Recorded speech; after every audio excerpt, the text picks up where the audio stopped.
حضرت امیر محمد اکرم آوان مد ظلہ العالی دارالعرفان منارہ ضلع چکوال میں سال ہا سال سے قرآن و حدیث کے اوپر خطابات کر رہے ہیں اور سلسلہ نقشبندیہ اویسیہ کے مطابق لوگوں کو ذکر الہی کی تربیت دے رہے ہیں۔ وہ قرآن پاک کی تفسیر ترتیب وار بیان کر رہے ہیں۔ تفسیر قرآن کو وہ موجودہ ملکی اور بین الاقوامی حالات کے مطابق بیان کرتے ہیں۔ موٹر وے سے کلر کہار کے انٹرچینج سے نکلتے ہوئے کلر کہار کی جھیل سے ہوتے ہوئے ایک پہاڑی ہے جہاں پر حضرت عبد القادر جیلانی المعروف غوث پاک کے پوتا مبارک کا مزار ہے جو موروں والی سرکار کے نام سے مشہور ہے۔ وہاں سے ہوتے ہوئے میانی، بوچھال اور نورپور سے گزرتے ہوئے دارالعرفان منارہ پہنچ سکتے ہیں۔ حضرت امیر محمد اکرم آوان نے بچیوں اور بچوں کی دینی اور دنیاوی تعلیم کے لیے سقارہ اکیڈمی کے نام سے ایک درس گاہ بھی قائم کی ہے جس کا افتتاح ملک پاکستان کے صدر جنرل محمد ضیاء الحق نے اپنے دست مبارک سے کیا تھا۔ والصلاة والسلام علی حبیبہ محمد وآلہ وصحبہ اجمعین۔ اعوذ باللہ من الشیطان الرجیم، بسم اللہ الرحمن الرحیم۔ وَمِنْهُمْ أُمِّيُّونَ لَا يَعْلَمُونَ الْكِتَابَ إِلَّا أَمَانِيَّ وَإِنْهُمْ إِلَّا يَظُنُّونَ فَوَيْلٌ لِلَّذِينَ يَكْتُبُونَ الْكِتَابَ بِأَيْدِيهِمْ ثُمَّ يَقُولُونَ هَذَا مِنْ عِنْدِ اللَّهِ لِيَشْتَرُوا بِهِ ثَمَنًا قَلِيلًا فَوَيْلٌ لَهُم مِّمَّا كَتَبَتْ أَيْدِيهِمْ وَوَيْلٌ لَهُم مِّمَّا يَكْسِبُونَ وَقَالُوا لَن تَمَسَّنَا النَّارُ إِلَّا أَيَّامًا مَّعْدُودَةً قل اتخذتم عند الله عهدا فلن يخلف الله عهده ام تقولون على الله ما لا تعلمون بلى من كسب سيئة وأحاطت به خطيئته فأولئك أصحاب النار هم فيها خالدون والذين آمنوا وعملوا الصالحات أولئك أصحاب الجنة هم فيها خالدون۔ اللہم سبحانک لا علم لنا الا ما علمتنا انک انت العلیم الحکیم۔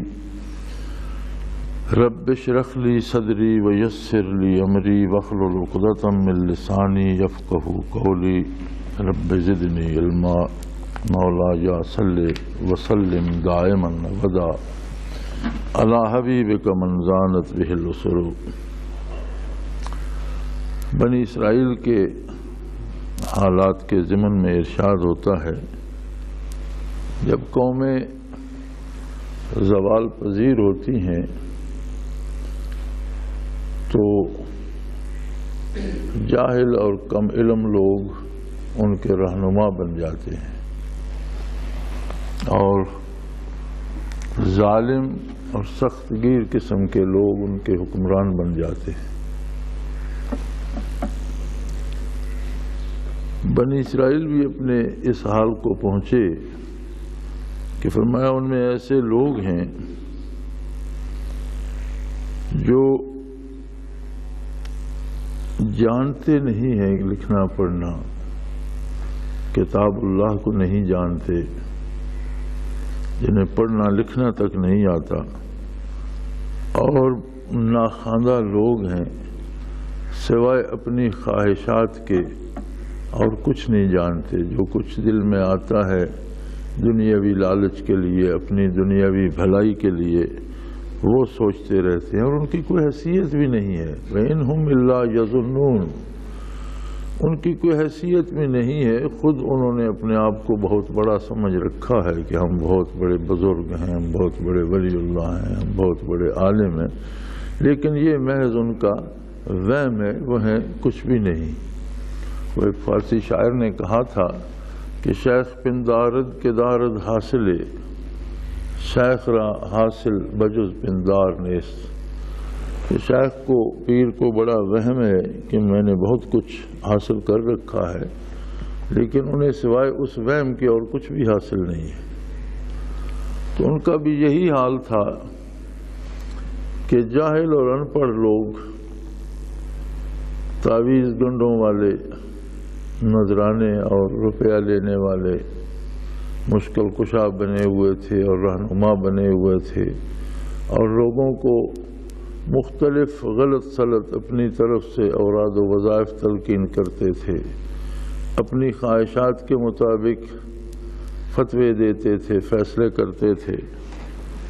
اور ارشاد ہوتا ہے کہ وہ تھے کچھ بھی نہیں، ان کی حیثیت کچھ نہیں تھی سوائے اس کے کہ ایک وہم تھا جو خود انہوں نے بھی پال رکھا تھا کہ ہم بہت کچھ ہیں، اور وہی وہم لوگوں کے دلوں میں بھی تھا کہ یہ بہت کچھ ہیں۔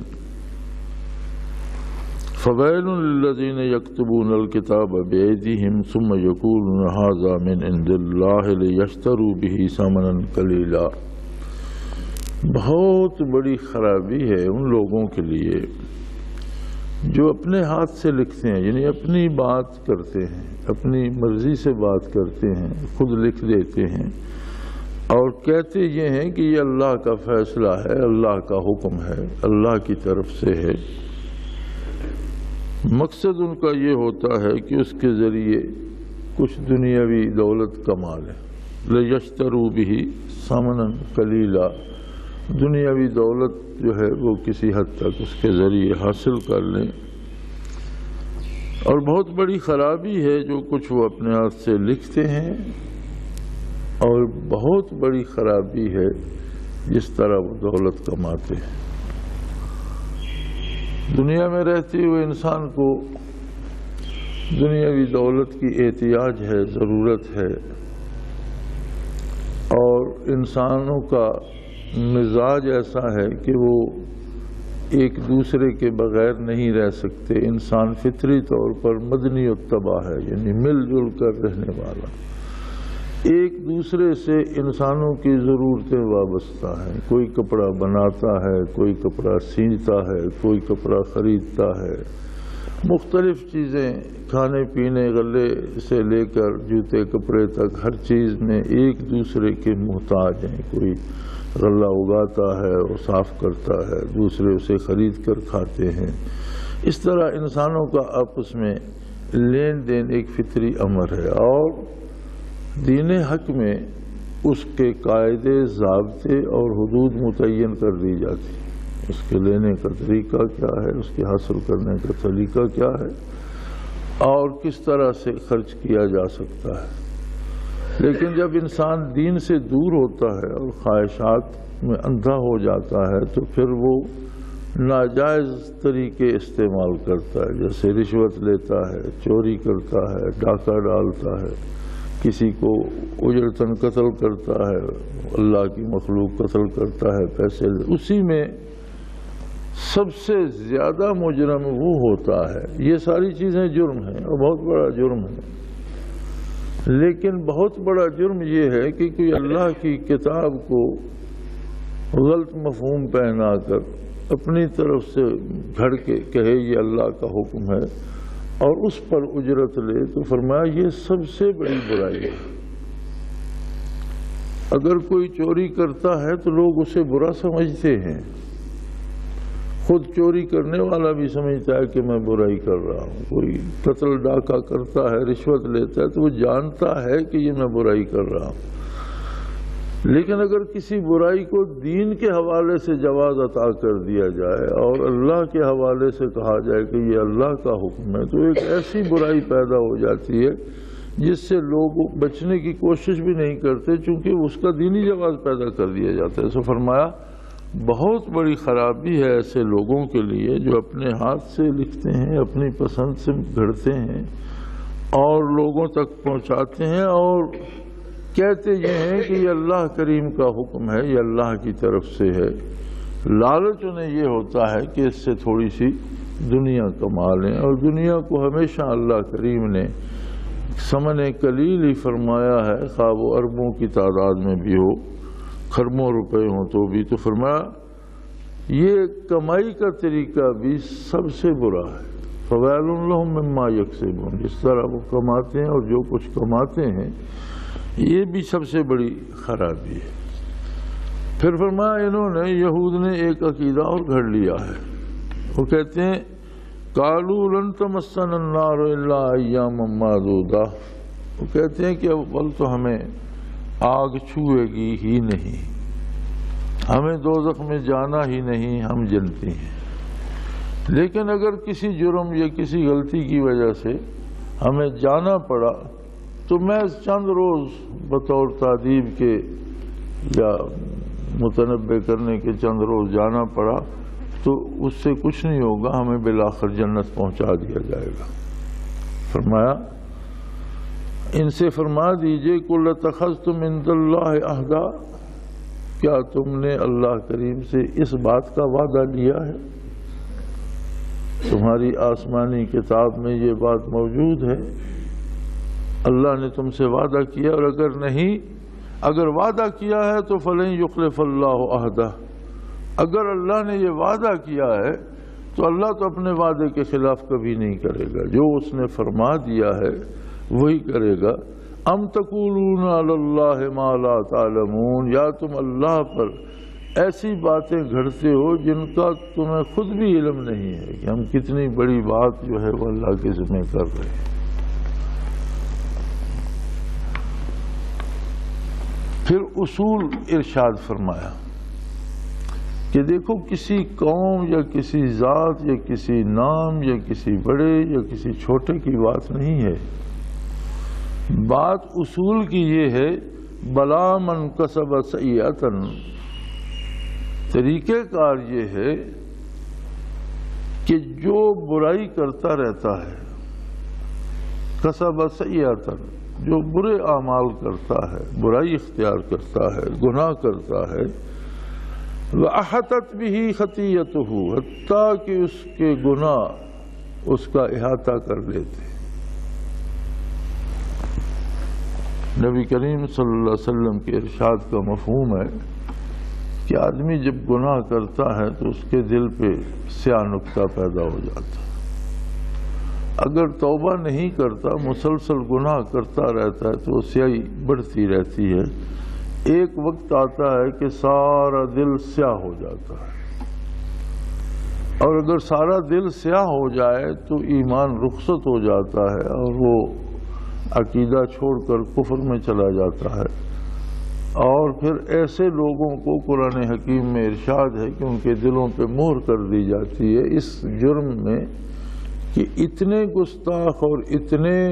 گناہگار کہ کبھی توبہ کا خیال تک نہیں آیا، پھر انہیں توبہ کی توفیق بھی نصیب نہیں ہوتی، اور جو لوگ اسی طرح کفر میں جا پڑتے ہیں اور کفر پر مرتے ہیں فَأُولَٰئِکَ أَصْحَابُ النَّارِ، یہ لوگ دوزخ کے رہنے والے ہیں، انہیں دوزخ میں رہنا پڑے گا، ہم فیہا خالدون، اور دوزخ میں ہمیشہ ہمیشہ رہیں گے۔ یہ بھی قابل غور بات ہے، بعض علماء سے میں نے یہ سنا بھی ہے، میری نظر سے گزرا نہیں، میں نے پڑھا نہیں، لیکن بعض علماء سے سنا ہے کہ یہ جو خلود فی النار ہے، یہ لوگ ہمیشہ زندہ نہیں رہیں گے بلکہ ایک مدت تک اپنے گناہوں کی سزا میں رہیں گے اور پھر فنا کر دیے جائیں گے، لیکن اس کی کوئی دلیل قرآن و حدیث میں موجود نہیں ہے، یہ محض ایک خیال ہے، اس کی حقیقت نہیں ہے، چونکہ انسان کبھی فنا نہیں ہوگا۔ اس کی وجہ یہ ہے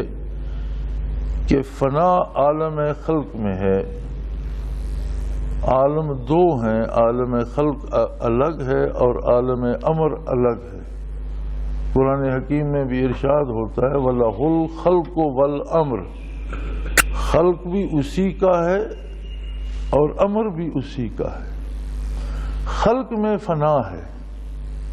امر میں فنا نہیں ہے، امر لا فانی ہے اور ہمیشہ رہے گا، جب سے اللہ نے قائم فرما دیا ہمیشہ رہے گا۔ امر صفات باری میں سے ہے، ازل سے ہے، ابد تک رہے گا، ہمیشہ رہے گا، ہمیشہ سے ہمیشہ رہے گا۔ انسان کی روح جو ہے، جو اصل انسان ہے، بدن تو اسے ایک لبادہ پہنایا گیا یا ایک ہتھیار اسے دیا گیا، روح کو، روح جس میں لطیف ہے، دنیا میں رہنے کے لیے اسے بدن کا ہتھیار دیا گیا، یا کسی سوار کو جیسے گھوڑا دیا گیا، روح کو دنیا میں رہنے کے لیے بدن عطا ہوا جو خاکی ہے، اور جو مادی ہے، لیکن روح عالم امر سے متعلق ہے اور عالم امر پر فنا نہیں ہے، اس لیے روح کو فنا نہیں آئے گی۔ اب بدن جو اس میں شریک رہا، عبادات میں، نیکی میں، مجاہدات میں، شہادت میں، جہاد میں، اطاعت الہی میں، سجدوں میں، تو اس بدن کو استعمال کر کے دنیا میں روح اطاعت الہی بجا لایا اور دولت ایمان میں روز افزوں ترقی کی۔ لہذا جب جنت کے انعامات ہوں گے روح پر تو بدن بھی برابر کا شریک ہوگا، اور چونکہ روح کو ہمیشہ رہنا ہے لہذا وہ بدن بھی اس کے ساتھ اس کی وساطت سے ہمیشہ رہے گا۔ کوئی لمحہ جنت میں ایسا نہیں آئے گا کہ صرف روحیں رہ جائیں اور بدن فنا کر دیے جائیں۔ اسی طرح جو بد نصیب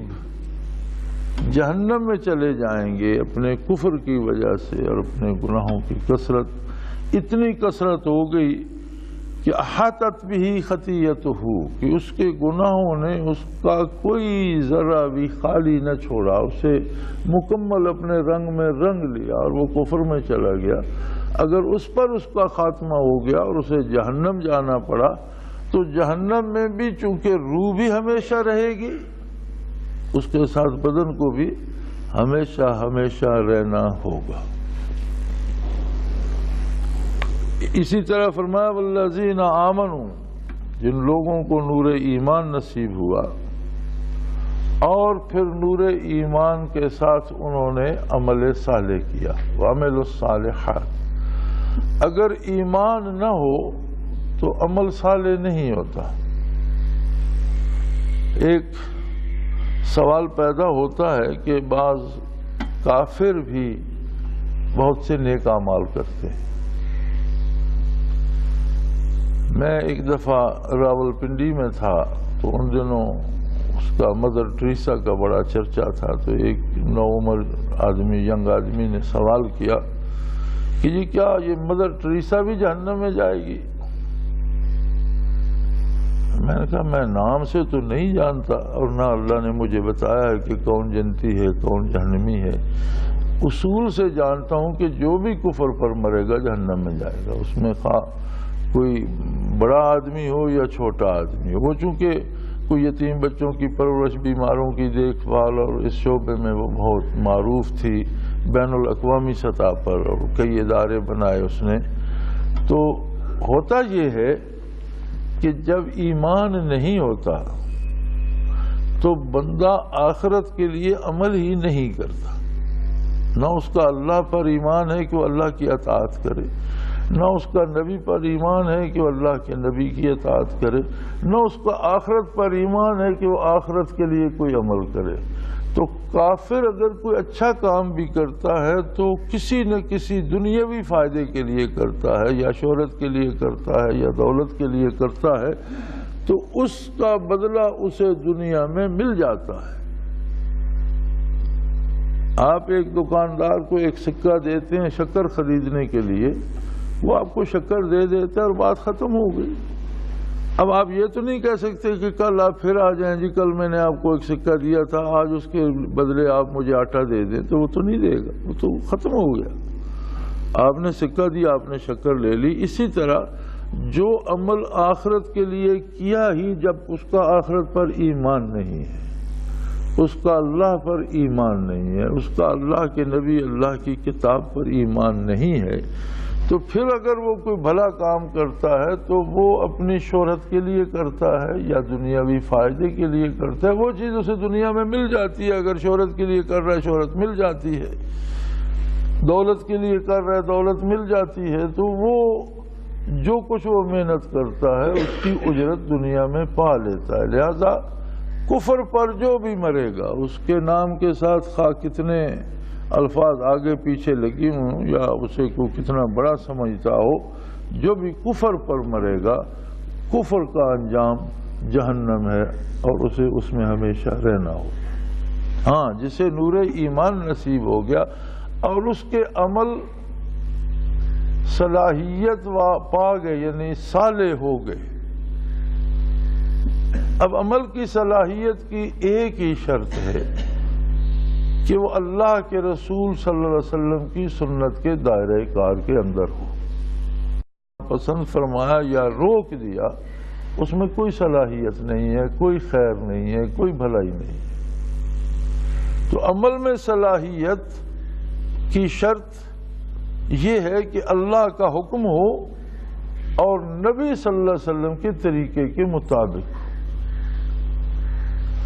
تو فرمایا دو شرطیں ہیں کہ جسے ایمان نصیب ہوا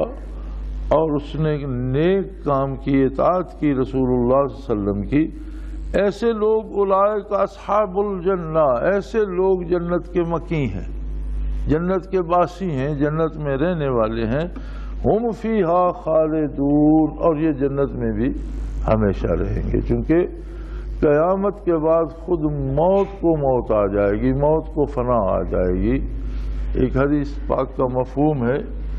کہ موت کو ایک بہت بڑے دمبے کی شکل میں میدان قیامت میں لایا جائے گا لوگوں کے سامنے، اور اسے ذبح کر دیا جائے. لوگوں سے کہا جائے گا کہ آج موت ختم ہوگی، آج کے بعد موت نہیں ہوگی، آج کے بعد کوئی مرے گا نہیں، کوئی فنا نہیں ہوگا، اب ہمیشہ زندگی ہے جس کو جہاں مل گئی. نور ایمان ایسی عظیم دولت ہے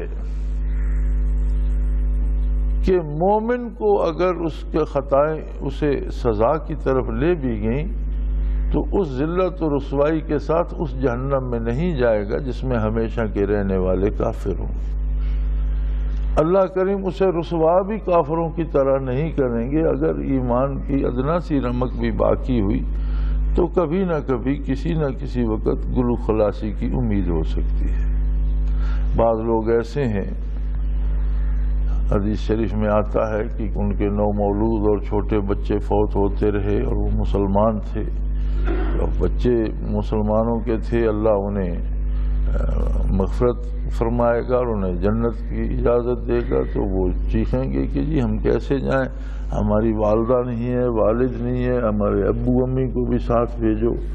تو حضور فرماتے ہیں صلی اللہ علیہ وآلہ وسلم ان کے لیے وہی شفاعت بن جائے گی، وہی سفارش بن جائے گی، اللہ انہیں معاف فرما دے گا. اسی طرح نیک لوگ اور نیک لوگوں کی صحبت ایک بخشش کا سبب بن جائے گی. اور سب سے بڑا سبب نبی کریم صلی اللہ تعالی علیہ وآلہ وسلم کی شفاعت ہوگی کہ کسی میں رائی برابر بھی ایمان ہے تو اس کی جان چھوٹ جائے گی اور اسے جنت نصیب ہوگی، اس میں ہمیشہ رہے گا. لیکن اگر کوئی برائی کرتے کرتے احاطت بھی خطیئاتہ، اس کی برائی نے اسے ہر طرف سے گھیر لیا اور اسے مکمل تاریکی میں کر دیا، نور ایمان مفقود ہو گیا، تو اس کے بچنے کی کوئی صورت نہیں ہے. اور جو لوگ جنت میں جائیں گے وہ بھی ہمیشہ رہیں گے. جنت کی زندگی ہر طرح کی نعمتوں سے مالا مال ہوگی.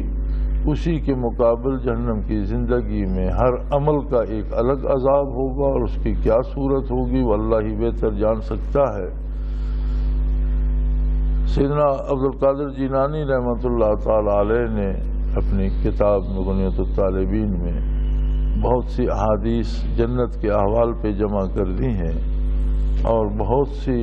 ارشادات نبوی علیہ صاحب الصلاۃ والسلام جہنم کے عذابوں پہ یکجا کر دیے ہیں. تو دیکھنے سے جہنم کے عذابوں کو پڑھنے کا حوصلہ نہیں ہوتا جس قدر انہوں نے جمع فرمائے ہیں.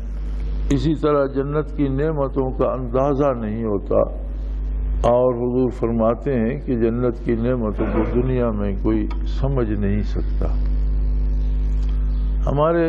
ایک ہیڈ ماسٹر ہوا کرتے تھے تو میں اس میں کورس کیا کرتا تھا یہ استاد بننے کے لیے. تو اس سکول میں وہ ہیڈ ماسٹر ہوتے تھے، بہت اچھے آدمی تھے. تو کبھی کبھی وہ صبح جب پریئر ہوتی تو اس میں وہ کچھ نہ کچھ فرما دیتے. تو ایک روز فرمانے لگے کہ جنت کی مثال ایسی ہے جیسے کوئی ایسا آدمی اس دور میں ہو جس نے آج تک پہیہ نہ دیکھا ہو، جس نے کوئی سواری سائیکل موٹر سائیکل یا گاڑی نہ دیکھی ہو. اب اسے ہم ریل گاڑی کی فرسٹ کلاس سمجھانے بیٹھے، ایئر کنڈیشن ڈبہ سمجھانے بیٹھے، ہم اسے بتائیں کہ جس طرح مکان ہوتا ہے اس طرح کمرے ہوتے ہیں، ان کے نیچے اس طرح گول گول پہیے ہوتے ہیں اور بہت بڑے موٹے موٹے گدوں کی سیٹیں بنی ہوئی ہوتی ہیں اور ایئر کنڈیشنر، تو وہ جتنا بھی سوچتا رہے گا گاڑی کی ہو بہو تصویر اس کے ذہن میں نہیں آ سکتی۔ وہ جتنا بھی سوچے گا، سمجھنے کی کوشش کرے گا، گاڑی کی حقیقت یا صحیح تصویر نہیں۔ اسی طرح وہ فرمانے لگے کہ جنت کی نعمتوں کی حقیقی تصویر اس دنیا میں ذہن میں نہیں آتی۔ وہ تو جنہیں اللہ کریم یہ نعمت نصیب فرمائے گا اور وہاں جائیں گے وہی جانیں گے کہ جو نعمت رب کریم نے فرمائی ہیں وہ کیا ہیں اور کیسی ہیں۔ پھر سب سے بڑی نعمت اللہ جل شانہ کا دیدار ہوگا، جو تمام جنتیوں کو اپنی اپنی حیثیت کے مطابق نصیب ہوگا، کسی کو ہمہ وقت، کسی کو کبھی کبھی، کسی کو ہر جمعے کو، کسی کو ہر مہینے کو، کسی کو ہر سال کو، جیسی کسی کی حیثیت ہوگی، جس درجے میں ہوگا، لیکن محروم کوئی بھی نہ رہے گا۔ اور سب سے بڑی نعمت رب جلیل کا دیدار ہوگا۔ وَإِذْ أَخَذْنَا مِيثَاقَ بَنِي إِسْرَائِيلَ لَا تَعْبُدُونَ إِلَّا اللَّهَ، فرمایا ہم نے بنی اسرائیل سے جب وعدہ لیا تھا تو پہلی شرط اس میں یہ تھی لا تعبدون الا اللہ، کہ اللہ کے سوا کسی کی عبادت نہیں کرو۔ یہاں ایک عجیب سی بات آ جاتی ہے کہ بنی اسرائیل میں کوئی کلمہ گو ہو یا اس سے پہلی کسی قوم، کسی نبی کا کلمہ گو ہو، کسی امت میں ہو، تمام امتیں اسلام ہیں اور تمام انبیاء جو لائے وہ اس وقت کا اسلام ہے، اور نبی برحق صلی اللہ علیہ وسلم جو لائے یہ کمال اسلام ہے اور اس کے احکام آخری ہیں۔ پہلوں کے صرف احکام بدلتے رہے لیکن کلمہ نہیں بدلا، لا الہ الا اللہ تمام ادیان کا بنیادی کلمہ رہا۔ تو پہلی بات یہ تھی کہ اللہ کے علاوہ کسی کی عبادت نہیں کرو گے۔ سمجھنے کی بات یہ ہے کہ کلمہ پڑھنے کے بعد کوئی بھی کسی کو سجدہ تو نہیں کرتا، کسی کے لیے باوضو ہو کر اس کو سامنے رکھ کر اس کی نماز تو نہیں پڑھتا۔ پھر اللہ کریم کیسے فرماتے ہیں کہ تم ان کی عبادت کرتے تھے، اللہ کے علاوہ دوسروں کی عبادت کرتے تھے؟ ہوتا یہ ہے کہ بلا شرط اطاعت جو ہوتی ہے اور پھر وہ اطاعت اللہ کے حکم کے خلاف ہو، یعنی نفع کی امید پر یا نقصان کے لالچ میں، کہ میں اس کی بات مانوں اس سے مجھے بہت نفع ہوگا، یا میں نے اس کی بات نہ مانی تو میرا بہت نقصان ہوگا۔ اگر ایسی صورتحال میں اللہ کے حکم کے خلاف کسی دوسرے کی عبادت کوئی مانتا ہے تو ایسی ہے جیسے وہ اس کی عبادت کر رہا ہے۔ مولانا احمد علی لاہوری رحمۃ اللہ تعالی علیہ نے خدام الدین میں ایک بار لکھا کہ ایسے لوگ جو بازار میں دکان پہ تجارت میں لگے رہتے ہیں اور اللہ کی عبادت کے لیے مساجد نہیں جاتے، اللہ کی عبادت چھوڑ دیتے ہیں اور دکان سے نہیں اٹھتے کہ کہیں روزی میں خلل نہ آئے، فرمایا ان کا رب ان کی دکان ہے، یہ اللہ کو رب نہیں مان رہے، انہوں نے اس سے دوسری دکان کو رب مان لیا ہے، اسی کی عبادت میں لگے ہوئے ہیں۔ تو بنی اسرائیل میں بھی یہ وبا پھیل گئی تھی کہ جاہل لوگ پیر اور عامل بن گئے اور وہ تعویذ دھاگے دیتے اور یہ مشکل یوں دور ہو جائے گی، تمہارا اولاد ہو جائے گی، تمہیں پیسے مل جائیں گے، تمہاری صحت ہو جائے گی، اور پھر وہ خلاف دین لکھتے، کفریہ کلمات لکھتے ان میں، اور انہیں جو طریقے بتاتے وہ اللہ کے دین کے خلاف ہوتے، غیر شرعی کام ان سے کرواتے، اور کرواتے شریعت کے نام پر، اللہ کے نام پر کہ یہ اللہ کا حکم ہے۔ تو فرمایا تمہیں یاد ہوگا اے بنی اسرائیل، ہم نے تو تم سے وعدہ یہ لیا تھا کہ اللہ کے بعد علاوہ کسی کی عبادت نہیں کرو گے۔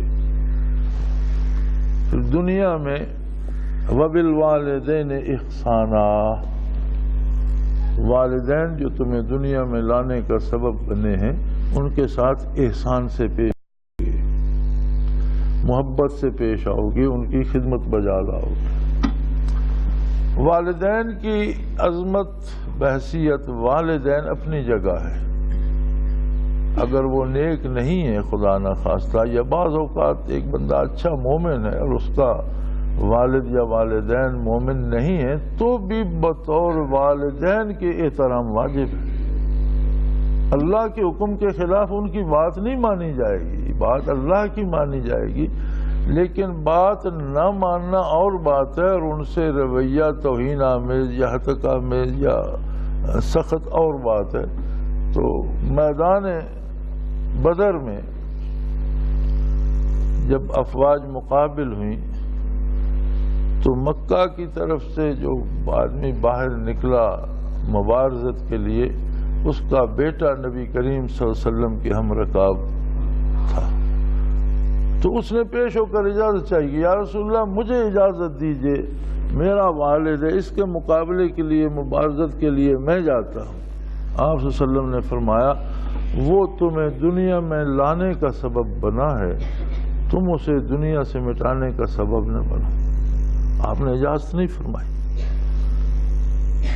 دوسرا صحابی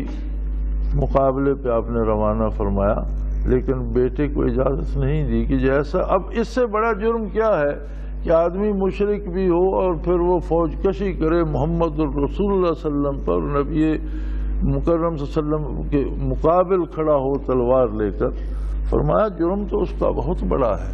لیکن اس کے مقابلے کے لیے دوسرے لوگ ہیں، تمہیں زیب نہیں دیتا کہ اس کے مقابل جاؤ۔ عبد الرحمن بن ابو بکر رضی اللہ تعالی عنہ رضوان اللہ تعالی علیہم اکٹھے بیٹھے تھے، وہ بدر کے بعد اسلام لائے تھے، تو باتوں باتوں میں بدر کی بات آ گئی تو انہوں نے عرض کی کہ ابا جی بدر کے روز آپ میری زد پہ آ گئے تھے، اگر میں چاہتا تو آپ کو قتل کر دیتا، لیکن میں نے والد جان کر اپنا ہاتھ روک لیا۔ سیدنا ابو بکر صدیق رضی اللہ عنہ نے فرمایا کہ اللہ کی قسم اگر تم میری زد پہ آتے میں تمہارے پرخچے اڑا دیتا۔ تو وہ کہنے لگا کہ آپ کو خیال نہ آتا کہ میرا بیٹا ہے؟ فرمایا وہ کیسا بیٹا جو رسول اللہ صلی اللہ علیہ وسلم کے مقابل آئے، اس کے ساتھ ہمارا کیا رشتہ؟ تو یہ تو وہ کیفیات ہیں جو لوگوں کے دلوں میں تھیں، لیکن اس کے باوجود والدین کا احترام اپنی جگہ پر موجود ہے، اور قرآن میں حکم ہے کہ اگر اللہ کے حکم کے خلاف وہ حکم دیں فلا تطعہما، ان کی بات مت مانو، اللہ کی مانو، لیکن ولا تقل لہما اف ولا تنہرہما وقل لہما قولا کریما، ان سے سخت بات نہ کرو، ان سے نفرت نہ کرو، انہیں جھڑکو نہیں، اور ہمیشہ ان سے اچھی بات کرو، محبت بھری بات کرو۔ بزرگ کہتے ہیں کہ کسی بندے سے اگر تم تعلق بنانا چاہتے ہو تو پہلا معیار تو یہ ہے کہ وہ اس کا تعلق اللہ کریم سے کیسا ہے۔ اگر وہ اپنے خالق کے سے وفا نہیں کرتا تو تم کس برتے پہ دوستی کرنے چلے ہو کہ تم سے وفا کرے؟ اور اگر دنیا میں دیکھنا چاہو تو یہ دیکھو کہ اس کا تعلق اپنے والدین سے کیسا ہے۔ اگر ان کا احترام نہیں کرتا، ان کی بات نہیں مانتا، تو تم کون سی دوستی کرنے چلے ہو کہ تم سے وہ وفا کرے گا؟ وذی القربا،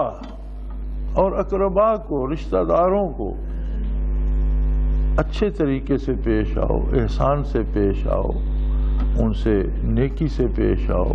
قطع رحمی نہ کرو، صلہ رحمی کرو، رشتہ داروں کو اپنے ساتھ رکھو، ان سے بگاڑو نہیں۔ والیتامی والمساکین، اور ایسے لوگ جو دنیاوی آسروں سے بے سہارا ہو جاتے ہیں، جن میں یتیم ہوتے ہیں یا مسکین لوگ ہوتے ہیں، ان کا خیال رکھو، یتیموں کی نگہداشت کرو، کمزوروں، بے کسوں، غریبوں پر رحم کھاؤ اور ان کی مدد کرو۔ وَقُولُوا لِلنَّاسِ حُسْنًا، اور عموماً انسانوں سے اچھی بات، ہر انسان سے اچھی بات کرنے کی کوشش کرو، لوگوں کو طعنے مینے، توہین آمیز کلمات یا برے کلمات نہ کہو بلکہ اچھی باتیں کرو. وَأَنْتُمْ مُعْرِضُونَ فرمایا تم اس بات سے پھر گئے,